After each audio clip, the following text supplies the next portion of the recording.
Welcome back to another session. I hope you were well. A couple of sessions ago, 65 to be precise, I started a conversation around the topic of depression, how to understand it, but more importantly, how to overcome depression. Now, included in that genre, depression includes anxiety, perhaps a sense of excessive fear and worry, and being troubled in your spirit, in your body, and in your mind.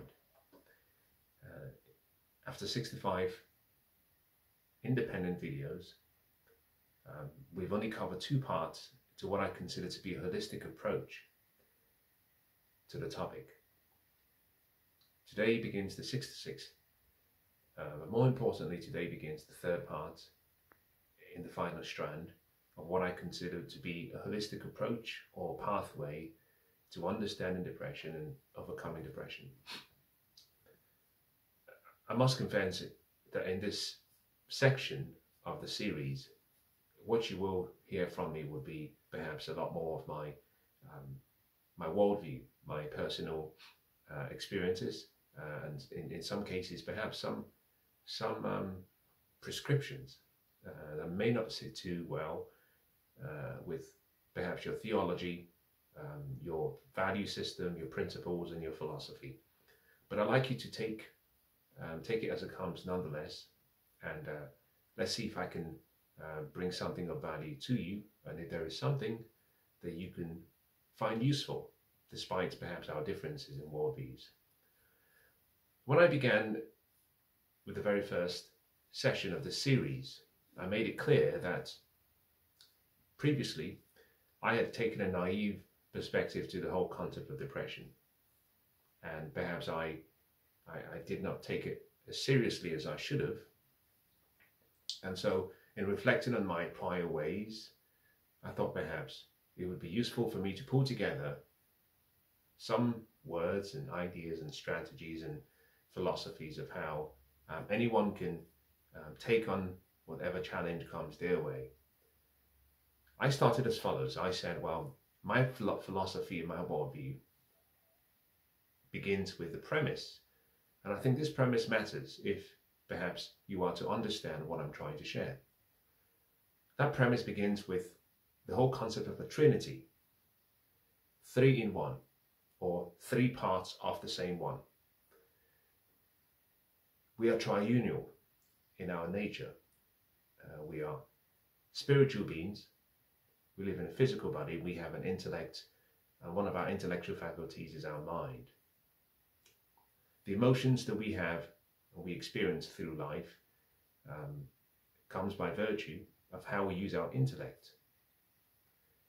Depression, therefore, in order to be, I might use the word, holistically resolved, or even holistically understood, requires that you understand depression on the three levels.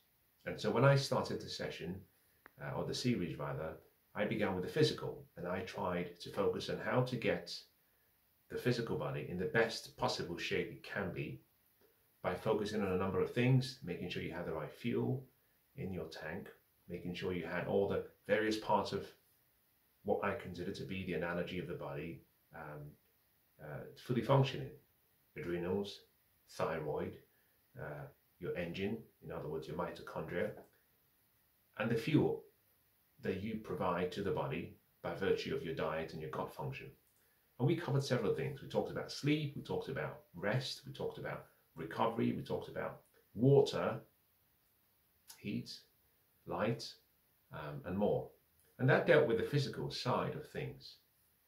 The reason I started at that point, or with the physical, is because it's the lowest of the three parts to who we are, physical. The mental is the bridge between the spiritual and the physical, but it's where most people struggle the most. Most of depression, perhaps with the exception of a small percentage, could be attributed to psychological or mental concerns, psychological and mental wounds, or psychological and mental issues. At the highest level is the spiritual. Now, for many people, and perhaps in this instance you may not believe or subscribe to the whole concept of spiritual beings, whether we have a spiritual nature to us. But it doesn't matter. In many ways, you don't have to understand the intricate details of the law of gravity in order for you to use the law. The concept that surrounds the law is not necessarily for high intellect. It's simply, there is a light switch, just use the switch. You don't have to understand the wiring diagram. You don't have to understand the size of the cables. You don't even have to understand where the power comes from.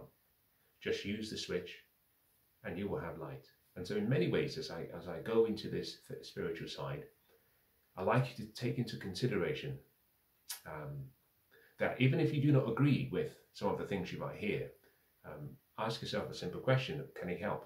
And if the answer is yes, apply them. Let me give you an overview of what we'll be discussing over the next sessions to follow. I believe that for some people, the journey and the struggle with depression is spiritual. You will hear me talk about epigenetics. You will hear me talk about things that happen from your ancestry line, sins of the past. The great writer says that the sins of the father will be carried on to the third and the fourth generation. And there are times when a predisposition we have to certain depressive thoughts and patterns comes through our lineage. But you would also hear me talk about how it is necessary to pay attention to what makes life have some meaning. I will talk about purpose. I will talk about religion. I will talk about the concept of how to reframe or framing things. You'll hear me share some ideas of theology, worldviews, in this particular instance, philosophies. But I think one of the key things I'd like to draw your attention to as I move through is the whole concept of virtue. Virtue, duty, and integrity or character. I think this is where most people start to fall apart in society. And in my opinion, and this is perhaps not so substantiated, I would say that for many people, it's a crisis of the spirit, as opposed to a crisis of the mind or the crisis of the physical.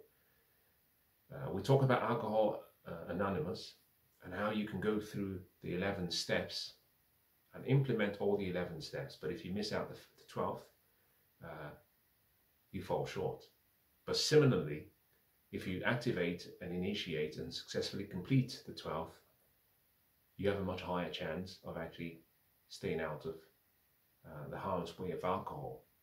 I think in the same manner, if you can master the spiritual side, recognizing it's the most significant and the most important form of who we are. Yeah, we are formless in nature.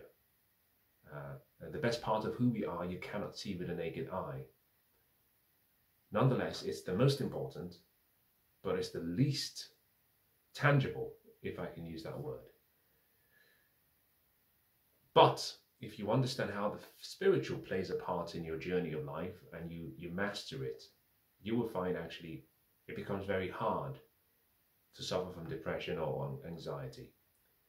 Now, it doesn't mean you will not suffer. Make no mistake, and as the sessions will follow, you will hear me share stories of examples from a theological or biblical perspective of people who suffered and who were even depressed. Now, least you think that this whole concept of depression is something alien to well, I say the prophets or perhaps the great men and women from time past. At least you think that it's something new to us.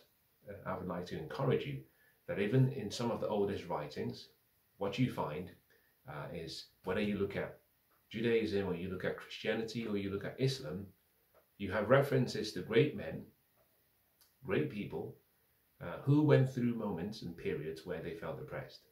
It is a physical phenomenon. It can be a mental phenomenon. And if you do not live in the manner that your spirit is expected or wants to. It could be a spiritual phenomenon. So I will talk about all of these, but in any case, I will start with one.